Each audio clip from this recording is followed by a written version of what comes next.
Hello guys, कैसे हैं। और उम्मीद करता हूं कि एनर्जी कंजर्वेशन के जो भी मैंने वीडियोस बनाए हुए हैं वो आपको काफ़ी पसंद आए होंगे। और आने वाले टाइम में भी कुछ मैं इसी तरह के वीडियो डालता रहूँगा। और आप उसको ज़्यादा से ज़्यादा लाइक करिए, शेयर करिए। और अगर आपने अभी तक चैनल को सब्सक्राइब नहीं किया हुआ है तो प्लीज़ सबसे पहले चैनल को सब्सक्राइब करिए, क्योंकि आने वाले टाइम में कुछ इसी तरह के वीडियो आपको मिलते रहेंगे। यहाँ पर मैं बात करने वाला हूँ डीजी सेट के बारे में। जैसा कि यहाँ पर एक मैंने आपको डायग्राम दिखाया हुआ है। ये डायग्राम आपने, ये जो जनरेटर है, ये जनरेटर आपने स्कूल्स में, कॉलेजेस में और बहुत बड़ी बड़ी इंडस्ट्रीज़ वगैरह में हर जगह यहाँ पर रखा देखा होगा कि इस तरह का जो जनरेटर सेट है वो इस तरह का रखा होता है। इसमें आप लोगों ने ध्यान दिया होगा कि ऊपर जो होता है या तो जैक्सन का होता है या फिर क्यूमिंस कंपनी का ये आउटर कवर होता है।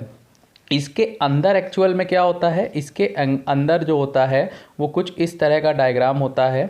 ये है, इसमें एक एसी जनरेटर लगा होता है और उसके साथ में उसको कपल्ड किया जाता है, एक डीजल इंजन के साथ में उसको कपल्ड करते हैं।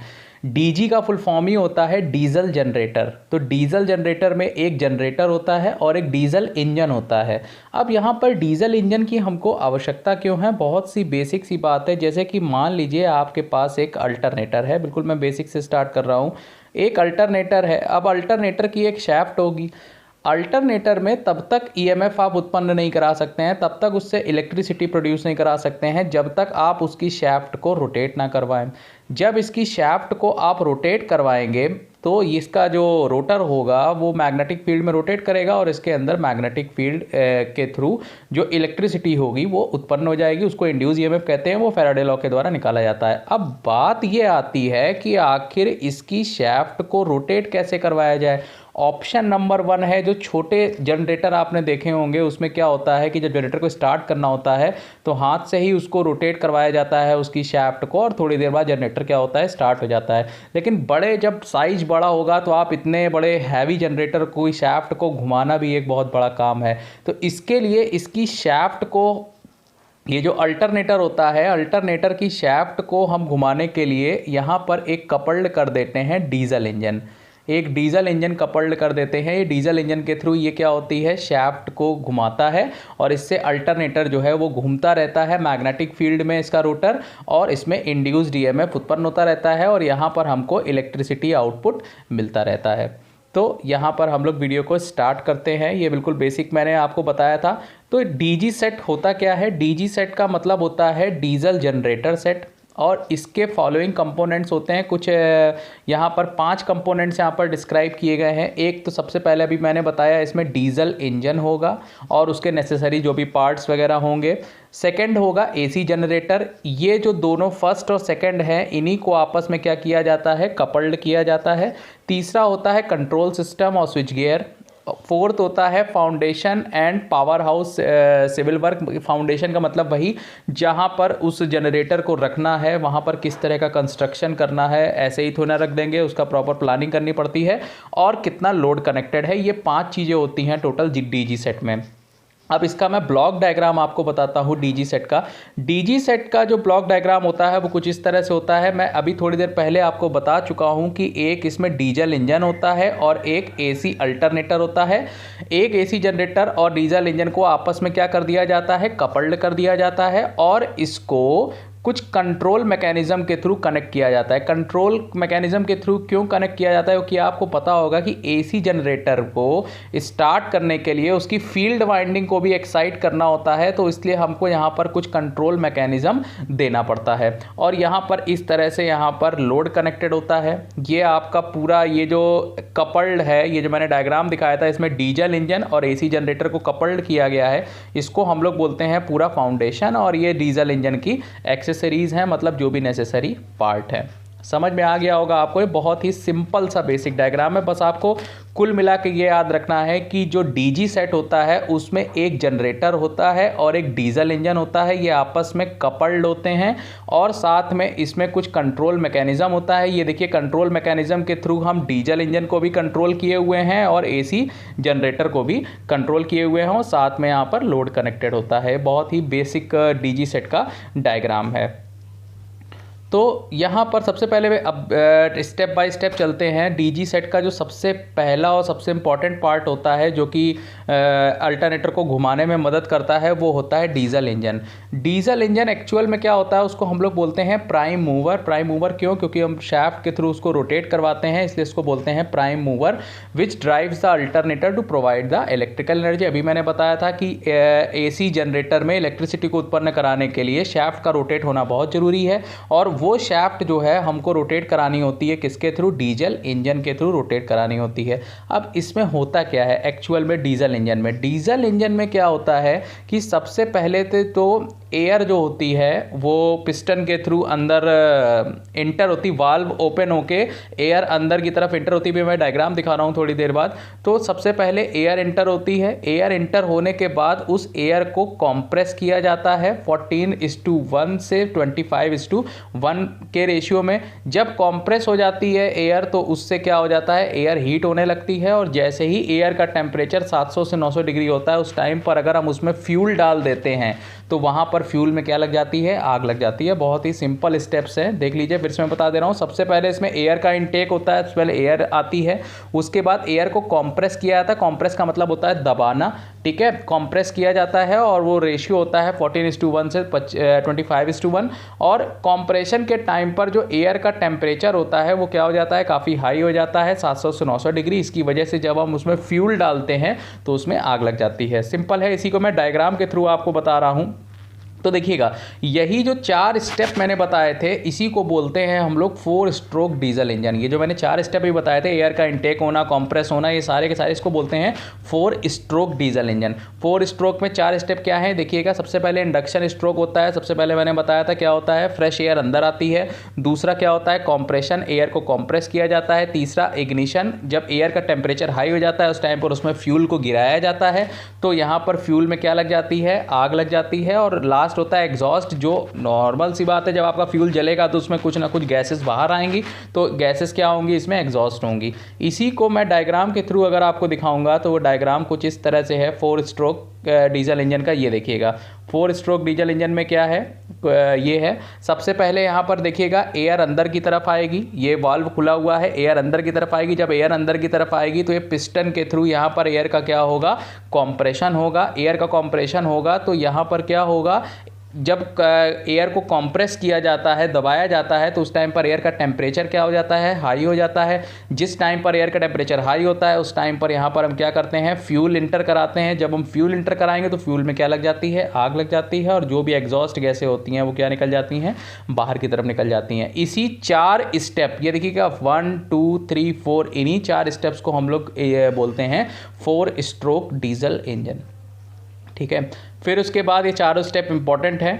अब डीजल जनरेटर पावर प्लांट्स का हम लोग इस्तेमाल क्यों करते हैं, ये इंपॉर्टेंट है। देखिएगा, सबसे पहले मैं आपको बता दूं, डीजल जनरेटर जो पावर प्लांट्स होते हैं वो केवल इमरजेंसी कंडीशंस में ही इस्तेमाल होते हैं, और उन जगहों पर इस्तेमाल होते हैं जहां पर हमको स्मॉल पावर की आवश्यकता होती है। ज़्यादातर इसको स्टैंड बाई पे रखा जाता है। स्टैंड बाई का मतलब ये होता है कि इसको रनिंग कंडीशन में नहीं रखते हैं। जब हमारी इमरजेंसी पड़ती है सिस्टम में, उस टाइम पर इसका यूटिलाइजेशन किया जाता है। क्यों? क्योंकि देखिएगा, इसकी ऑपरेटिंग कॉस्ट बहुत हाई होती है। ऑपरेटिंग कॉस्ट का मतलब ये होता है कि जब जनरेटर चल रहा है तो उस टाइम पर जो कॉस्ट है वो हाई है, क्योंकि नॉर्मल सी बात है, जब जनरेटर चल रहा होगा तो उसमें लगातार उसमें क्या डालना पड़ रहा होगा? डीजल डालना पड़ रहा होगा। तो डीजल की कॉस्ट आप समझ ही सकते हैं कितनी हाई है। तो लगातार अगर आप उसमें डीजल इनपुट करा रहे हैं तो ऑपरेटिंग कॉस्ट क्या हो जाएगी? बहुत ज़्यादा हाई हो जाएगी। तो इन जो डीजी सिस्टम है, डीजल जनरेटर पावर प्लांट्स है, इनका इस्तेमाल वहीं पर होता है जहां पर इमरजेंसी कंडीशंस होती हैं। लेकिन इसके बहुत इंपॉर्टेंट फ़ायदे हैं। अब आपको ये लग रहा होगा कि अगर इसमें कॉस्ट इतनी ज़्यादा है, ऑपरेटिंग कॉस्ट, तो इसका यूज़ ही क्यों कर रहे हैं? इसका यूज़ करने का एक बहुत इंपॉर्टेंट रीज़न है। उसका रीज़न मैं बता रहा हूँ कि जब इसको इंस्टॉल किया जाता है इनिशियल में, तो उस टाइम पर इसकी कॉस्ट क्या होती है? काफ़ी कम होती है।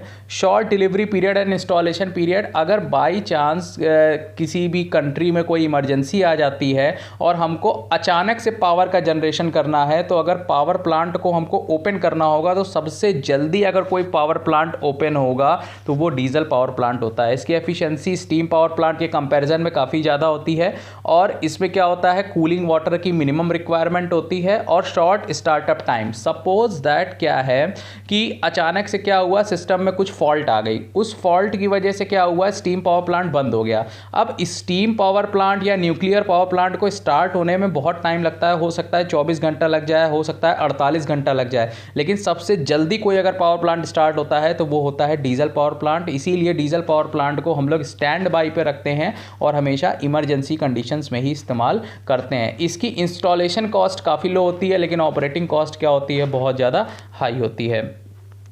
तो जैसे कि मैंने लास्ट लेक्चर में, अगर आपने नहीं देखा हुआ है, जिसमें मैंने 5 स्टार रेटिंग के बारे में बताया था कि 5 स्टार रेटिंग क्या होती है और कौन देता है, BEE देता है, ब्यूरो ऑफ एनर्जी एफिशिएंसी। उसी तरह से DG सेट की भी यहाँ पर स्टार रेटिंग होती है। तो DG सेट की ये इस तरह का लोगो मैंने लास्ट लेक्चर में भी आपका यूज़ किया था, बस अंतर सिर्फ इतना था, यहाँ पर जो था वो था EER था। और अगर आपने नहीं देखा हुआ है तो प्लीज़ प्रीवियस वाला वीडियो ज़रूर देखिएगा, जिसमें मैंने बताया हुआ है कि EER क्या होता है और किस तरह से AC में स्टार रेटिंग दी जाती है। तो यहाँ पर हम लोग EER, अगर हम DG सेट की बात करेंगे तो DG सेट में यहाँ पर EER हम लोग इस्तेमाल नहीं करते हैं, यहाँ पर इस्तेमाल करते हैं स्पेसिफिक फ्यूल कंजम्पशन, और इसकी यूनिट होती है ग्राम पर किलोवाट आवर। इसका मतलब ये होता है कि कितना ग्राम में फ्यूल का कंजम्पशन हो रहा है पर kilowatt hour per unit of energy, मतलब एक यूनिट की एनर्जी में कितने ग्राम फ्यूल का कंजम्पशन हो रहा है, इसको हम लोग बोलते हैं स्पेसिफिक फ्यूल कंजम्पशन। और इसी के बेसिस पर DG सेट की स्टार रेटिंग दी जाती है। ये देखिएगा यहाँ पर स्टार लेवल, अगर आपका 5 स्टार है तो यहाँ पर स्पेसिफिक फ्यूल कंजम्पशन जो होगा वो लगभग 220 ग्राम पर किलोवाट आवर होगा। 4 स्टार का इस तरह से है, 3 स्टार का, 2 स्टार का और 1 स्टार का 302 से 336 के बीच में। तो इसी स्टार लेवल के बेसिस पर आपका डिसाइड होता है। अब जितना ज़्यादा स्टार रेटिंग होगा उसका मतलब ये होगा कि एनर्जी कंजम्पशन, एनर्जी जो आउटपुट मिल रही है उसमें फ्यूल का कंजम्पशन क्या है, काफ़ी कम है। और ऐसा चाहते भी है। ये बनाया किसने था स्टार लेवल, ये मैंने लास्ट टाइम भी डिस्कस किया हुआ था। ये टैग लगा हुआ है, ये देखिएगा, ब्यूरो ऑफ एनर्जी एफिशिएंसी इसको बोलते हैं, BEE। इसका जो लोगो है उसमें लिखा हुआ है एनर्जी इज़ लाइफ कंजर्वेट। ये सारा का सारा एनर्जी कंजर्वेशन की जितनी भी चीज़ें हैं वो सारा का सारा किसके थ्रू रेगुलेट होती है, BEE, bureau of energy efficiency. इसकी स्थापना 2002 में की गई थी, ये मैंने लास्ट टाइम पे बताया था। अब मैं बात करता हूँ एनर्जी एफिशिएंसी अपॉर्चुनिटीज़ इन DG सेट। मतलब कोई भी अगर आपके इंडस्ट्री में या फिर स्कूल्स में, कॉलेजेस में कहीं पर भी DG सेट रखा हुआ है तो उसमें हम ऊर्जा को कैसे बचा सकते हैं, कैसे एफिशिएंट सिस्टम बना सकते हैं। तो सबसे पहला तो इसमें क्या होगा कि आपको स्टीडी लोड कंडीशंस को अचीव करना होगा। स्टीडी लोड का मतलब ये होता है कि एक फिक्स्ड लोड होना चाहिए। जैसे कि मान लीजिए कोई एक लोड चल रहा है तो अचानक से लोड ऊपर नीचे ना हो, एक फिक्स्ड लोड पैटर्न आपका चलना चाहिए। इसके लिए हमको क्या करना पड़ेगा, टाइम टू टाइम इंस्पेक्शन करना पड़ेगा और देखना पड़ेगा कि लोड हमारा कांस्टेंट चल रहा है कि नहीं चल रहा है, ठीक है। और साथ में ही एक चीज़ और कि यहाँ पर ये इस बात का ध्यान रखना है कि जो आपकी एयर इनटेक हो रही है वो डस्ट फ्री होनी चाहिए, ठीक है। ये मैंने बताया था एयर इनटेक होती है, डीजल इंजन का सबसे पहला स्टेप होता है एयर इनटेक का। और अगर एयर अच्छी नहीं जा रही है तो आप एयर फिल्ट्रेशन का भी इस्तेमाल, फिल्टर्स का इस्तेमाल करेंगे, ठीक है। Ensure fuel oil storage handling as per recommendation by manufacturer, मतलब आपको फ्यूल कहाँ पर रखना है और कैसे उसको हैंडल करना है, क्योंकि ये भी बहुत इंपॉर्टेंट, क्योंकि फ्यूल में आग बहुत जल्दी लगती है। तो कैसे स्टोर करना है और कैसे उसको हैंडल करना है, ये सारा का सारा मैन्युफैक्चरर के थ्रू हम लोग गाइडलाइंस पढ़ते हैं। Consider fuel oil additive if their benefit all properties. इसका मतलब ये है कि जैसे कि मान लीजिए आप, मैं बाइक की बात करूँ, बाइक में आपके 2 तरह के पेट्रोल होते हैं, एक नॉर्मल पेट्रोल होता है, एक पावरऑल होता है। पावरऑल में क्या होता है कि आपका कुछ एडिटिव उसमें डाल दिए जाते हैं जिसकी वजह से आपका जो इंजन की एफिशिएंसी है वो क्या हो जाती है, अच्छी हो जाती है। तो आपको ध्यान रखना है कि क्या हम फ्यूल में कुछ ऑयल एडिटिव डाल सकते हैं अगर वो बेनिफिट कर रहे हैं तो। अगर वो बेनिफिट नहीं कर रहे हैं तो प्लीज़ उसमें कुछ भी एडिटिव नहीं डालने हैं आपको। अगला पॉइंट इसमें इंपॉर्टेंट है, calibrate the fuel injection pump frequently. जो भी फ्यूल इंजेक्शन पंप है उसको आप कैलिब्रेट करते रहिए, टाइम टू टाइम चेक करते रहिए कि वो सही से उसमें फ्यूल जा रहा है कि नहीं जा रहा है, कोई लॉसेस वगैरह तो नहीं है। Ensure compliance with maintenance checklist, मतलब आप देखते रहिए कि उसमें मेंटेनेंस की आवश्यकता कहाँ कहाँ पर है और उसको करते रहिए। Avoid fluctuation of the load, ये अभी मैं पहले बता चुका हूँ, ये अवॉइड करना चाहिए कि अचानक से लोड ऊपर नीचे ना हो। और in case of base load operation consider waste heat recovery system adoption, यानी कि अगर आपका बेस लोड ऑपरेशन का मतलब ये होता है कांस्टेंट लोड, मतलब अगर आप कभी भी एक कांस्टेंट लोड को ऑपरेट करा रहे हैं तो वेस्ट हीट रिकवरी सिस्टम जो है वो आपका बेटर ऑपरेट हो रहा है कि नहीं हो रहा है। वेस्ट हीट रिकवरी सिस्टम मैं इस पर वीडियो बनाऊंगा, लेकिन थोड़ा हल्का सा आपको आइडिया दे देता हूँ कि वेस्ट हीट रिकवरी क्या होता है। एक्चुअल में होता क्या है कि जब भी कभी हम पावर प्लांट की बात करते हैं तो उसमें बहुत सारी ऐसी गैसेज होती हैं जो वेस्ट हो जाती हैं, उसका कोई यूज़ नहीं होता है, तो उन गैसेस का क्या हम यूटिलाइजेशन कर सकते हैं? अगर हम कर सकते हैं तो इसी को बोलते हैं हम लोग वेस्ट हीट रिकवरी। ठीक है, इस पर मैं बहुत जल्द वीडियो बनाऊंगा। Consider the parallel operation among the DG set for improve loading and fuel economy, यानी कि अगर आपकी लोडिंग ज़्यादा है तो आप पैरेलल ऑपरेशन का भी इस्तेमाल कर सकते हैं। और लास्ट पॉइंट इसमें यह है, carry out the regular field trial to monitor the DG performance and maintenance planning as per requirement, मतलब अगर आप क्या करिए उसको देखिए जाके कि उसमें कोई मेंटेनेंस की आवश्यकता तो नहीं है, कैसा परफॉर्म कर रहा है, उसकी पूरी लिस्ट बनाइए कि सारे इक्विपमेंट सही हैं कि नहीं हैं। ठीक है, तो उस तरह से आप इसमें क्रॉस चेक कर सकते हैं। अब एक इम्पॉर्टेंट यहाँ पर टॉपिक और है, ये तो था कि किस तरह से हम एनर्जी सेविंग कर सकते हैं, कि लोडिंग जो होती है डीजी जेनसेट्स में वो किस तरह की लोडिंग होती है, ये भी पूछा जा सकता है। तो यहाँ पर क्या होता है कि जो मैन्युफैक्चरर होता है, मैन्युफैक्चरर हमेशा आपको बताता है कि कितने लोड पर कितना फ्यूल कंज्यूम होगा। मतलब यहाँ पर अगर हम लोडिंग दिखाएंगे और यहाँ पर दिखाएंगे आपका फ्यूल कंजम्पशन, मतलब नॉर्मल सी बात है, अगर आप लोड बढ़ाते जाएंगे तो यहाँ पर फ्यूल कंजम्पशन भी क्या होता जाएगा, बढ़ता जाएगा। ठीक है, तो यहाँ पर सबसे पहले तो ये है कि जो भी इंजन मैन्युफैक्चरर होते हैं वो एक कर्व बना के देते हैं किसके किसके बीच में, जितनी लोडिंग है और कितना फ्यूल कंजम्पशन है। अब ऐसा पाया गया है कि जो 70% लोडिंग होती है ये ऑप्टिमम लोडिंग होती है। ऑप्टिमम मतलब सबसे बेस्ट लोडिंग होती है जहां पर जीजी सेट बहुत ही अच्छी परफॉर्मेंस देता है।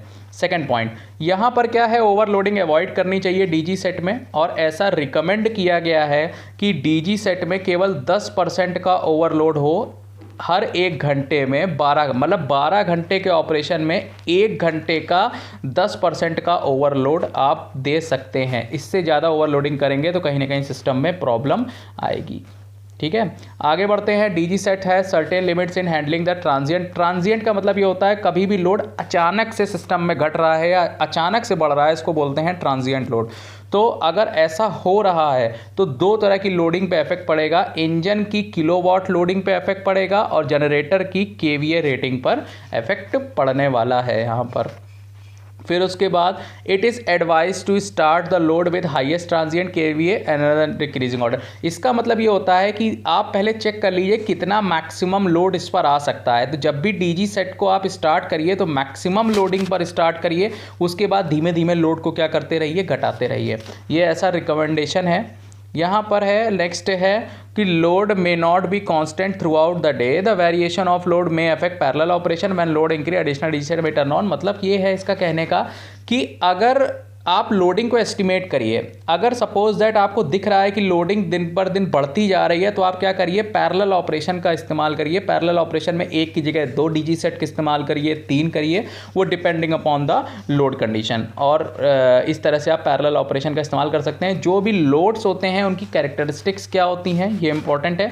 लोड किन बातों पर डिपेंड करता है, सबसे पहले डिपेंड करता है वो पावर फैक्टर पे, बहुत इंपॉर्टेंट चीज़ है। यहाँ पर रिकमेंडेशन ये रहता है कि 0.8 पावर फैक्टर लैग पर काम कराया जाए किसी भी एसी जनरेटर जो डीजी सेट होता है उसको। लेकिन अगर सिस्टम में लो पावर फैक्टर है उसकी वजह से प्रॉब्लम क्या आएगी, डीजी सेट ज़्यादा करंट खींचेगा तो उसका उस करंट को बैलेंस करने के लिए डीजी सेट का साइज हमको क्या करना पड़ेगा, बड़ा बनाना पड़ेगा। अगर लो पावर फैक्टर पर है और साइज अगर आप बड़ा करेंगे तो नॉर्मल सी बात है कॉस्ट उसकी क्या होगी, ज़्यादा होगी। इसको इम्प्रूव करने के लिए हम किसका इस्तेमाल कर सकते हैं, कैपेसिटर बैंक का इस्तेमाल कर सकते हैं। दूसरा है अनबैलेंस लोड। अनबैलेंस लोड का मतलब ये होता है कि 3 फेज सिस्टम होता है, 3 फेज सिस्टम में किसी फेज में ज़्यादा है किसी फेज में कम है, इसको बोलते हैं अनबैलेंस लोड। अनबैलेंस लोड होगा तो अनबैलेंस वोल्टेज होगा, इसकी वजह से हीटिंग होगी जनरेटर की।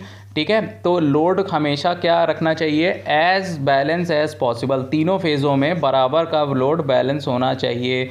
अभी मैंने बताया ट्रांजिएंट लोडिंग। ट्रांजिएंट लोडिंग क्या होती है, due to transient loading voltage dip में अकर्स। अगर आपकी ट्रांजिएंट लोडिंग यानी कि अचानक से लोड का ऊपर नीचे हो रहा है तो इसकी वजह से आपका वोल्टेज डिप यानी कि वोल्टेज ड्रॉप की प्रॉब्लम्स आ सकती है। और फोर्थ है इसमें special types of load. Special types of loads में क्या है कि जैसे कि मान लीजिए कोई स्पेशल लोड्स हैं जैसे रेक्टिफायर, थायरिस्टर, वेल्डिंग, फर्नेस, इस तरह के लोड में आपको मैन्युफैक्चरर से कांटेक्ट करना पड़ेगा और पूछना पड़ेगा कि इस तरह की लोडिंग को हम किस तरह से इसमें पुटअप करना है। तो यहाँ पर ये इंपॉर्टेंट है कि लोड की कैरेक्टरिस्टिक्स क्या होती हैं, 4 होती हैं। लोड किन किन बातों पर डिपेंड करता है, पावर फैक्टर पर, अनबैलेंस लोड पर, ट्रांजिएंट लोडिंग पर और स्पेशल लोड्स पर। और लास्ट है वेस्ट हीट रिकवरी, यानी कहने का मतलब ये है कि अगर हम एक डीजी सेट में एक इनपुट दें 100% का, तो उसमें कितना आउटपुट मिलेगा और कितने लॉसेज होंगे, ये डायग्राम के थ्रू मैंने बताया है। अप्रॉक्सीमेट 35% इलेक्ट्रिकल आउटपुट मिलता है, 4% अल्टरनेटर लॉसेस होते हैं, 33% फ्लू गैसेस के थ्रू। फ्लू गैसेस अभी मैंने थोड़ी देर पर बताया था क्या होता है कि पावर प्लांट्स में जो गैसेस बेकार हो जाती हैं हमारी, उसको हम यूज़ कर सकते हैं, उन गैसेस को हम लोग बोलते हैं फ्लू गैसेस। और जो 24% होता है इसमें कूलेंट लॉस होता है और 4% का रेडिएशन लॉस होता है। तो ये डायग्राम आप बना सकते हैं वेस्ट हीट रिकवरी के थ्रू कि कितने इनपुट पे कितना आउटपुट मिल रहा है। यहाँ पर मैं फिर से बता देता हूँ, यहाँ पर जो इम्पॉर्टेंट चीज़ें हैं कुल मिलाकर ये है कि किस तरह से डीजी सेट में एनर्जी एफिशिएंसी की अपॉर्चुनिटीज़ हैं, किस तरह से हम इसमें लोडिंग एस्टिमेशन कर सकते हैं, लोड जो है वो किन बातों पर डिपेंड करता है, ये सारी की सारी चीज़ें हमने यहाँ पर डिस्कस की हुई हैं। अगर आपको ये वीडियो अच्छा लगा हो तो प्लीज़ लाइक करिए, ज़्यादा से ज़्यादा शेयर करिए। Thank you so much for watching this video.